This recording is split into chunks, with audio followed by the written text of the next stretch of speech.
Are you a new or soon-to-be mom looking for tips on how to make the most of your breastfeeding experience?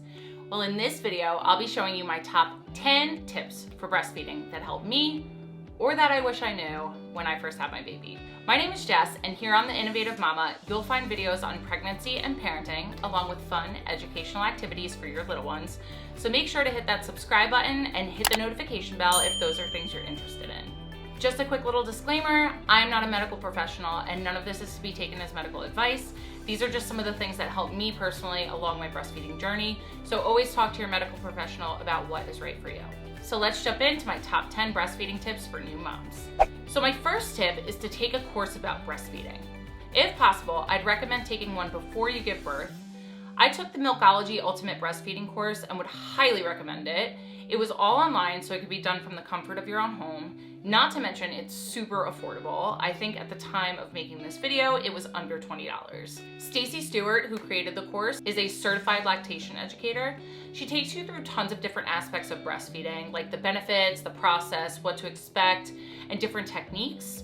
I took this course right before the birth of my son and thought that it was worth every penny. I'll leave a link down below in the description box so that you can check it out for yourself. Tip number 2 is to get all of your nursing products before baby arrives. I'll leave a link to my breastfeeding essentials video in the description box with some products that I found really helped me on my breastfeeding journey. So definitely check that out when you're done with this one. But having your products all ready to go when you bring baby home will definitely make things easier for you rather than scrambling to buy everything afterwards. Tip number 3 is to build a support system. Breastfeeding can be really challenging, so having people there to support you is crucial.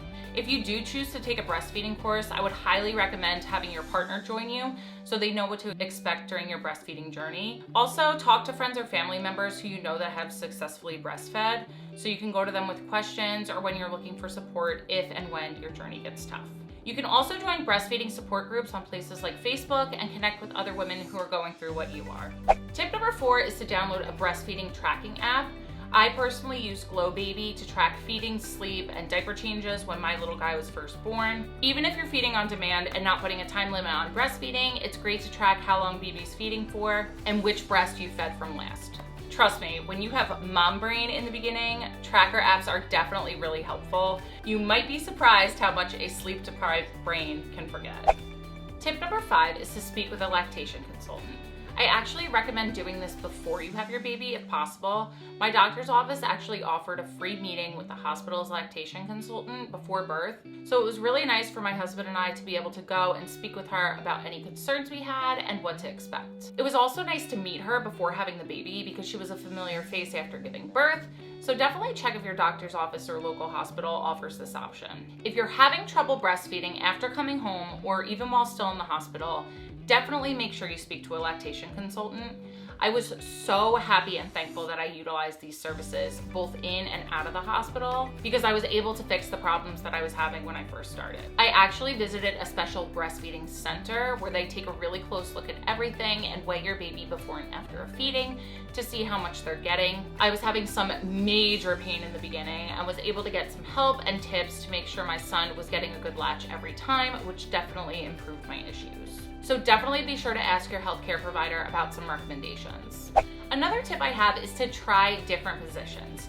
Basically, baby's mouth being in different positions, such as lying down or the football hold or cradling, can help with nipple pain and getting a better latch. So you want to see what's most comfortable for you and your baby, and don't be afraid to switch it up.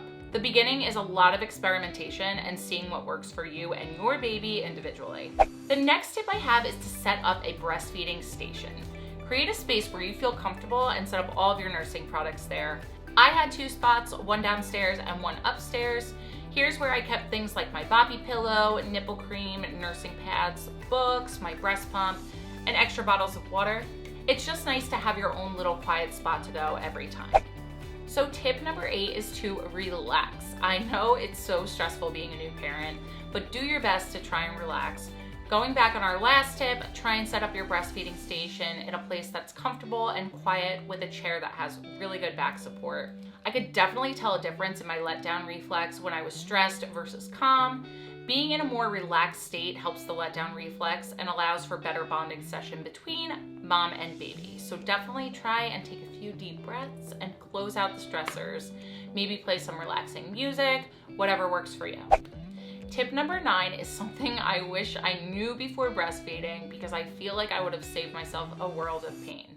And that is to pump a little bit before you feed when you're engorged. So when your milk first comes in after the first few days, your breasts have increased blood flow and they fill rapidly with milk, which causes them to be swollen, warm or hot to the touch, hard, and painful.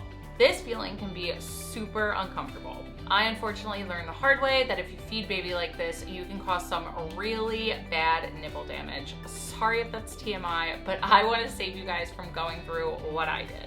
Basically, when your breasts are in this state, the baby can't get enough of the breast into the mouth due to the hardness of your breast. This causes a shallow latch, which in turn leads to nipple damage. Once this happens, it can be really hard to heal and cause pain for quite some time, which is what happened to me. So to avoid this, you want to pump a little bit before feeding, just enough until your breasts feel a little softer. Had I done this in the first couple of days, I think my breastfeeding journey would have been a lot different.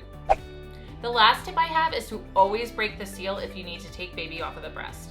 To do this, you just gently slide your pinky finger between your breast and the corner of baby's mouth. Don't ever try to pull the baby off without breaking the seal first, because again, you can cause severe pain and damage to your nipples.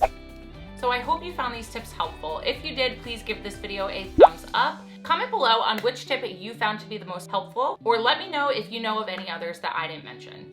So don't forget to subscribe and join the Innovative Mama YouTube family, and check out theinnovativemama.com for more pregnancy and parenting tips. Thank you so much for watching. I'll see you next time.